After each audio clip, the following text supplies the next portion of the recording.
Hi everybody, Chris Stokes from Custom Fitness Personal Training Studio here, talking today about how to know whether you should be pushing through an exercise or laying off an exercise. Something that seems to come up quite a bit, and also something that a lot of people don't really know which one to go with. Sometimes you feel like, well, if I push through, I'll be doing better and I'll reach my results faster, and sometimes you feel like, well, if I lay off, then I'm just going to fall off the wagon and I'm not going to make it back on. So let's talk through that. So when to lay off an exercise is definitely one of the most critical things, and if you have a concern or a question about whether you should or shouldn't, I'd always go with caution. You know, you're on the side of caution and take off from the exercise if that's necessary, in order to take rest time and be able to allow your body to recover.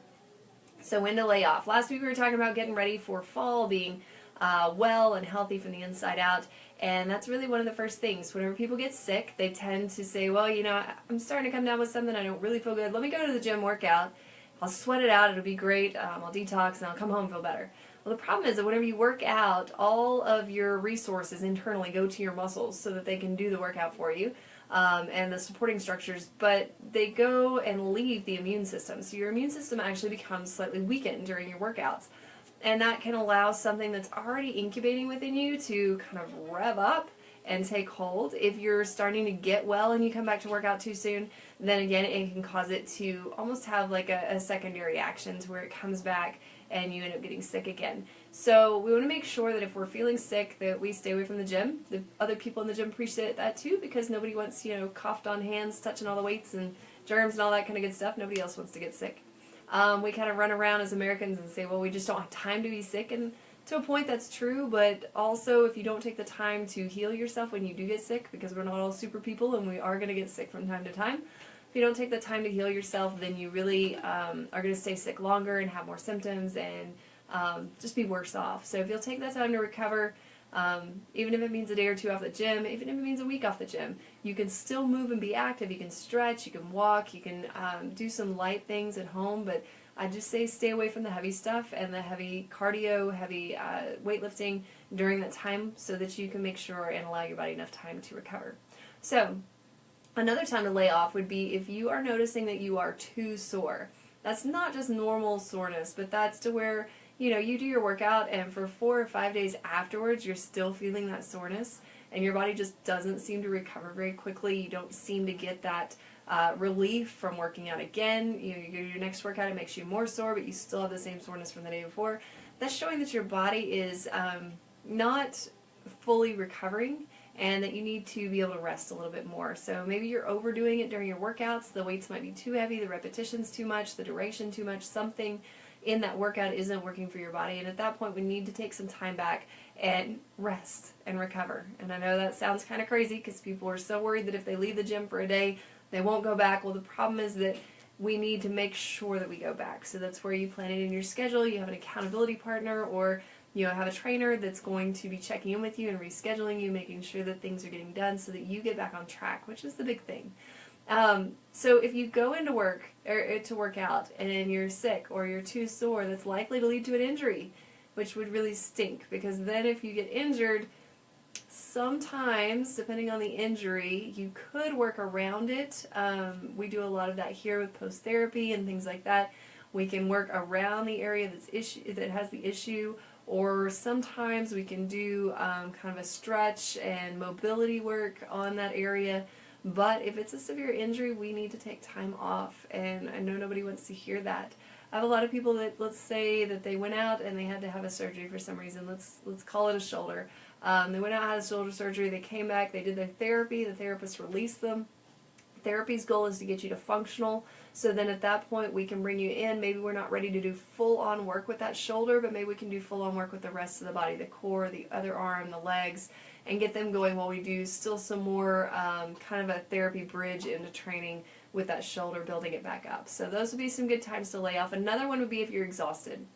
And people too often just don't admit, I guess, that they're exhausted. They know they're tired, but running on fumes is a whole different deal. Whenever you just feel like you've got energy because you have to, you get up and you go and you just don't ever stop, and when your head hits that pillow you just crash, and you get up the next morning, you go again, and you don't necessarily know where that energy comes from. Sometimes it's just those fumes. You're just exhausted, you're running on those, you're pushing yourself too far past your limits. And whenever you add workouts on top of that, not only does it add an extra physical stressor to your body, but it also takes more focus and concentration, which means that you're more likely to not focus on the form the correct way and more likely to get hurt. The muscles and tendons, the ligaments, your body just doesn't work the same whenever it's tired as it does whenever you've got a lot of energy.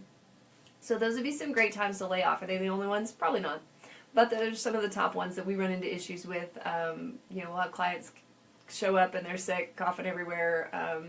We'll have clients come in with, an injury in the midst of that their doctor told them not to exercise during. And we have to be able to advise on that. And if you have a personal trainer that you're working with, then I hope that they're giving you quality advice on that, on whether to work out or not to work out. But that's definitely something to know. So then on the push-through side, so when should we take a workout that maybe doesn't feel great and we push through it? We've got really sore legs. Should we push through or not? If it's regular soreness, if it's something that goes away within about anywhere from 12 to 48 hours, depending on what kind of workout you've done, if you really feel like that's that muscle soreness, and as you stretch it feels better, as you move it feels better, and if you go to another workout it feels better, then yes, keep pushing through, because that means that you've got some muscle soreness. And a lot of times whenever we've been not exercising for a long time, we've been kind of sedentary, and then we jump into the exercise world, then we tend to get a little extra sore. So we want to make sure and work through those sore places. But if it feels like something more, definitely consult a professional on that, or just take a day or two off and see how that feels. So another big one when you're starting out is, I don't feel like it. You haven't gotten in the habit of it. You haven't developed any type of enjoyment for what you're doing.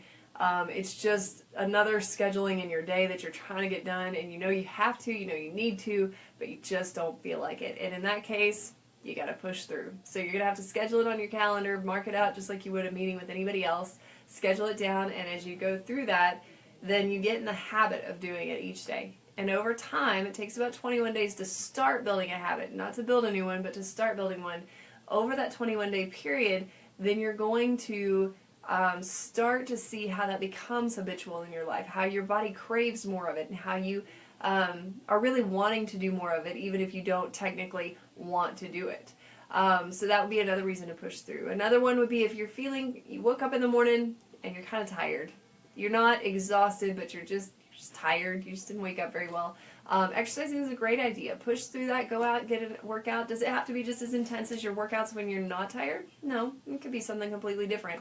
But whenever you work out when you're a little tired, it's going to help to give you an energy boost.